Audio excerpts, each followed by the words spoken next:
Today, we are diving deep into one of the biggest questions we can ask: enlightenment. But we're not going to talk about it as some far-off, mystical goal. Instead, we're going to look at it as something much closer to home. What happens when that constant nagging search for more finally comes to an end? So let's just start with this paradox. Seriously, take a second and just sit with this question. It's the whole game right here. We spend our entire lives looking for happiness, for peace, for meaning out there somewhere. But what if the very energy of searching is pointing right back at the one who's doing the searching? All right, so to really unpack that, let's get clear on what we even mean by this word enlightenment. The most important thing to get is this. It's a fundamental shift in how you see everything. It's not about gaining something new or adding another trophy to your shelf. And here it is. This is the core idea of our whole explainer.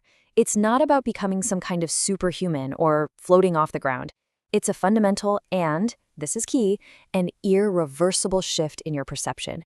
It's the shift from that deep-seated feeling of being a separate person, an ego trapped in a body, to realizing that your true nature is actually the timeless awareness in which all your thoughts, feelings, and experiences are happening. You know, this right here is where so many of us get tripped up. We think of spiritual growth as an additive process. We have to acquire more knowledge, gain more peace, become a better person. But the actual realization is about subtraction. It's about seeing what has always been true. It's about letting go of the false ideas you've piled on top, not adding new ones. And believe me, this isn't some new age idea that just popped up. This same core experience has been pointed to by countless cultures and traditions all over the world for thousands of years. They just use different words for it. I mean, just look at the pattern here. It's incredible. In Hinduism, they call it moksha. Realizing your individual self is actually the ultimate reality. In Buddhism, it's nirvana, seeing that the separate self you thought you were was an illusion from the very beginning. Whether you call it wu-wei, fana, or the unitive state, the language changes, but the core insight is identical. That feeling of being a separate me dissolves. Okay, so that's the philosophy, that's the history, but what does this shift actually, feel like? How does it change your day-to-day life? Let's move away from the abstract ideas and get into the real lived experience. The first and maybe the biggest change is what you could call the collapse of the inner narrator. We all know that voice, right? The one that's constantly chattering in your head, telling you the story of me, rehashing the past, worrying about the future. Well, the shift is when you start to see that story for what it is, just a bunch of thoughts passing by. You realize, wait a minute, I'm not the thoughts, I'm the space they're happening in. And right there, that solid feeling of being a separate I starts to get transparent. The Zen master Dogen said it so perfectly. To study the self is to forget the self. See, it's not about analyzing your ego until it gives up. It's about seeing it so clearly that it just fades into the background. And when you forget the self, the boundary between you and everything else, the myriad things, it just melts away. And this leads to something huge, a shift from a life of constant seeking to a life of simply being. That restless engine in our minds that's always chasing happiness in the next thing, the next job, the next relationship, the next vacation, it just runs out of gas. Because you realize that this present moment is already whole and complete. There's nowhere else to get to. This old Zen proverb, it just nails the reality of it. On the outside, your life might look exactly the same. You still have to do the dishes, pay the bills, chop wood and carry water. The activities don't change. What changes is the inner context. The suffering, the struggle, that constant feeling that something is missing, that's what's gone. And when that egoic struggle isn't running the show anymore, these new qualities just naturally start to emerge. It's not because you're trying to be peaceful, it's because the root cause of anxiety is gone. Compassion isn't a chore. It just arises naturally from this felt sense of connection with everyone and everything.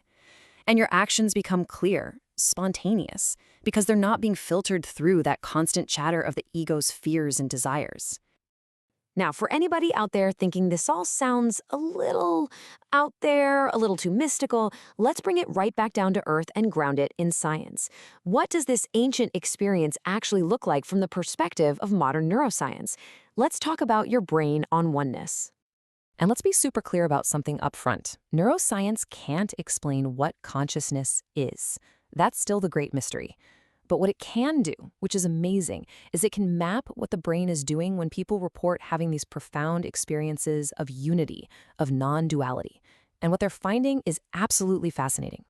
So, what are the brain scans actually showing us? Well, three really big things. First, the part of the brain that's responsible for thinking about yourself, the me network they call it goes quiet. Second, the part of the brain that tells you where your body ends and the world begins, its activity goes way down, which lines up perfectly with that feeling of dissolving into everything. And finally, over the long haul, the brain literally rewires itself for peace, with less activity in the fear center and more in the parts that regulate emotion.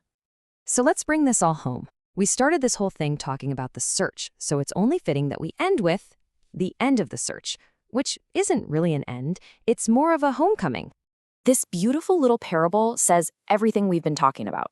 A fish is swimming around in the ocean, totally stressed out, asking every other fish, "Hey, can you tell me where to find this thing called water?"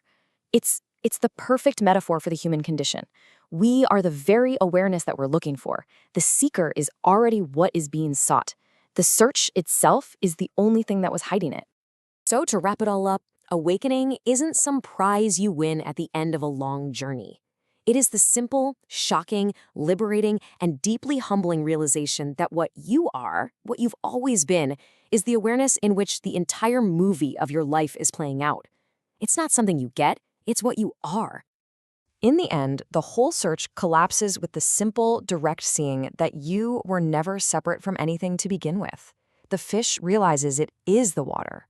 So the final question isn't, how do I get there? The real question, the one this whole awakening leaves you with, is, what now?